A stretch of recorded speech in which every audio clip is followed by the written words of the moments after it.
मित्रों नमस्कार। हमें अपने देश के गुजरातियों और पंजाबियों से कुछ सीखना चाहिए। ये वे लोग हैं जो नौकरी की तलाश में अपनी आधी ज़िंदगी बर्बाद नहीं करते, स्वरोजगार की स्थापना की सोच रखते हैं, अपना उद्यम स्थापित करते हैं और हजारों लोगों को नौकरी प्रदान करते हैं। लेकिन हमारी यूपी की सोच है, उत्तर प्रदेश की मानसिकता है कि 40 साल तक नौकरी की तलाश में ही हम अपना पूरा मस्तिष्क और अपना समय लगाते रहते हैं। नौकरी नहीं मिलती है तो फिर इन्हीं उद्यमियों के यहाँ नौकरी की तलाश में अपना आवेदन देते हैं। क्या हमारे उत्तर प्रदेश में युवाओं की सोच रोजगार परक नहीं हो सकती?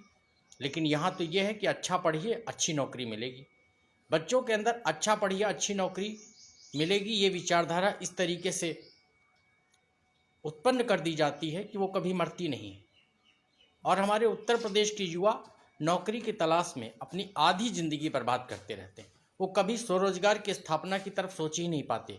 जबकि गुजरातियों और मारवाड़ियों से सीखिए, पंजाबियों से सीखिए कि ये अपने बच्चों को अच्छी पढ़ाई करिए और अच्छी नौकरी मिलेगी, ये मानसिकता कभी उनके अंदर पैदा नहीं करते, बल्कि एक अच्छे उद्यमी, अच्छे व्यवसायी, अच्छे उद्योगपति बनने की प्रेरणा देते हैं। और उसी का ये परिणाम होता है कि वे आगे चल के एक अच्छे उद्यमी, एक अच्छे उद्योगपति और इंडस्ट्रियलिस्ट बनते हैं, जिनके यहाँ अपने उत्तर प्रदेश के वही युवा जो अपनी आधी जिंदगी नौकरी की तलाश में लगाते रहते हैं और नौकरी न मिलने के बाद बेरोजगारी की स्थिति में इन्हीं के यहाँ नौकरी करते हैं। क्या हमारे अंदर एक अच्छे उद्यमी की सोच उत्पन्न नहीं हो सकती? क्या हमारे अंदर एक अच्छे इंडस्ट्रियलिस्ट बनने की सोच उत्पन्न नहीं हो सकती? क्या हम स्वरोजगार की स्थापना में अपने कदम को बढ़ा नहीं सकते? क्या हम अपनी विचारधारा को सिर्फ गुलामी की मानसिकता के तहत लोगों के नौकरी चाकरी में ही लगाते रहेंगे? क्या स्वयं एक मालिक बनने की विचारधारा अपने अंदर पैदा नहीं कर सकते? इन सब विषयों पर विचार करना होगा। कोई भी राष्ट्र, कोई भी प्रदेश, कोई भी समाज बिना उद्यम के कभी भी आगे नहीं बढ़ती है। नौकरी एक व्यवस्था है और इस व्यवस्था में जो व्यक्ति अपने मन और मस्तिष्क को लगा लेता है वो जीवन भर नौकर ही बना रहता है, कभी मालिक नहीं बन पाता। एक अच्छा उद्यमी हजारों को नौकरी दे सकता है, लेकिन एक अच्छा नौकरशाह 10 लोगों को भी नौकरी नहीं दे सकता है। क्योंकि अब वो युग नहीं रहा कि जब बैकडोर से नौकरियां मिलती थीं। कंपटीशन का ज़माना है।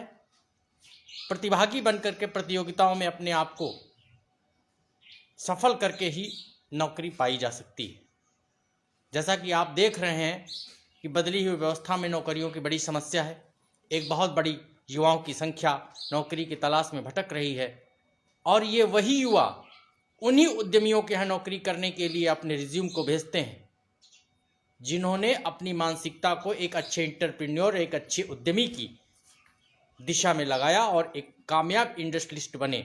उन्हीं के यहाँ बीटेक और एमबीए पास करने के बाद नौकरी करने के लिए वे युवा जाते हैं जिनको ये सिखाया जाता है कि अच्छी पढ़ाई करिए, अच्छी नौकरी मिलेगी।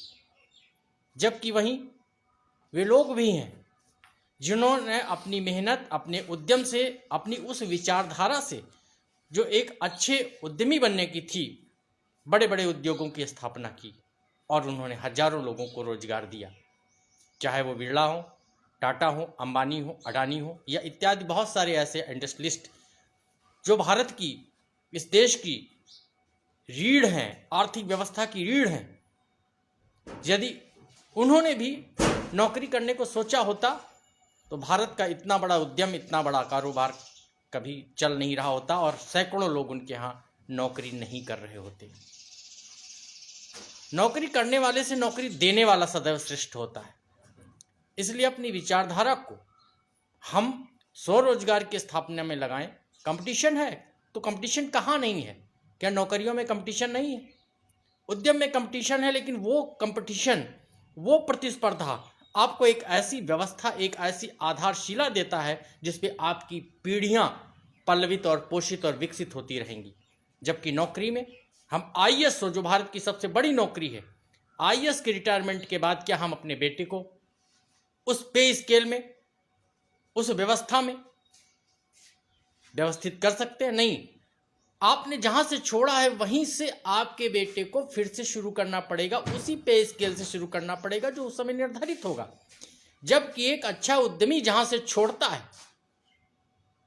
लाखों करोड़ों का टर्नओवर जहां से होता है वहीं से वो शुरुआत करता है, जबकि एक नौकरशाह का बेटा वहीं से शुरू करता है जहां से उसने शुरुआत की होती है। ये फ़र्क है एक अच्छे उद्यमी में और एक नौकरशाह में। इसलिए सदैव एक अच्छे एंटरप्रेन्योर बनने की विचारधारा को अपने अंदर विकसित करें, उद्यम, कला और कौशल में अपने आप को आगे बढ़ाएं। शायद इसी से आप अपना एक मजबूत विकास कर सकते हैं और बहुत से युवाओं को रोजगार दे सकते हैं, उनके प्रेरणा का स्रोत बन सकते हैं। नमस्कार, जय हिंद, जय भारत।